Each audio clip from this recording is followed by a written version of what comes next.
நம்ம வீடியோ பார்த்துட்டு மடிப்பாத்துலேருந்து கஸ்டமர் கால் பண்ணாங்க. இதுமாதிரி ஏசியில் நாய்ஸ் வந்து பாருங்கன்னாங்க. நம்மளுக்கு கஸ்டமர் லொக்கேஷன் நம்ம டேரெக்டாக சைட்டுக்கு போய்டும். சைட்டில் போய் பார்த்தா அந்த கஸ்டமர் வந்து நாய்ஸ் வருதுன்னு சொல்லிட்டு தான் அட்மின் கிளப்பை கூப்பிட்டு வாட்டர் வாஷ் பண்ணியிருக்காரு.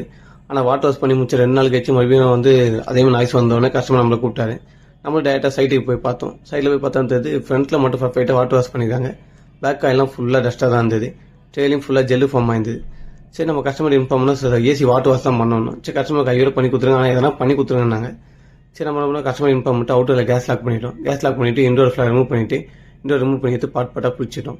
பாட்டாக பிரிச்சுட்டு நம்ம கஸ்டமர்கிட்ட காட்டணும். ஃபுல்லாக ஜெல்லாம் ஃபார்ம் ஆகிட்டு ஃபுல்லாக காட்டணும். காட்டிட்டு நம்ம வாட்டர் வாஷ் பண்ண ஆரம்பிச்சிடும். வாட்டர் வாஷ் எல்லாம் பண்ணி முடிச்சுட்டு நம்ம கையோட அவுட்டரையும் வாட்டர் வாஷ் பண்ணிட்டோம்.